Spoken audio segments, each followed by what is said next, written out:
how long have you been boating for? Oh goodness, 45 years, and I'm well, 40 years. Okay. And have you, over the 40 odd years, have you been keeping boats in the water and in dry stacks? We've had boats in the water, we've had boats out of the water, we've had boats inside buildings out of the water, and we've had boats in buildings out of the water. Okay. And for you've obviously chosen to keep your boat here in dry storage. What are the main reasons that you choose to do that? The boat stays so much cleaner, so much nicer, you have so much less maintenance. That's the primary reason. Okay. The second is, and this might seem obvious, it can't sink if it's not being tended to while it's inside of a building. Okay. Right? And boats sink all the time. Fittings come loose, pumps go bad, and next thing you know, somebody shows up at the dock and you go, this isn't good. It's not going to happen if it's inside the building. Okay, you're keeping the boat in the I water. would not even think of keeping the boat in the water. To the point where I probably wouldn't buy a boat too big to keep in a dry facility. What's the actual differences from a maintenance point of view? Before this building was built, the boat was kept dry storage, but outdoor dry storage.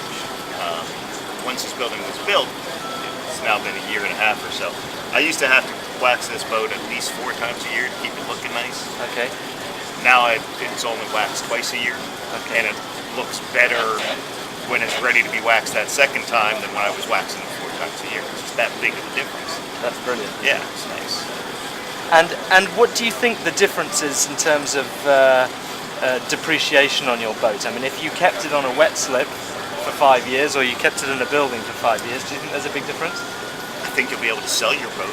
I don't know the dollar difference that you're going to get, but I promise you this boat's been kept outside, obviously. You look at it, it's probably about the same year, same size. Okay. You look at how that boat looks and the finish of it versus how this boat looks. Immaculate. And I know if somebody's coming to look at either boat, this one gets sold. Well, that's great. Thank you very much for telling us your experiences. So one last message from you to my potential customers. What would you say to someone who's a little bit unsure but thinking about maybe coming to... There's not a reason in the world for you to be unsure. Keeping that boat inside the barn is going to pay dividends for you the entire time that you own the boat and when you go to sell it.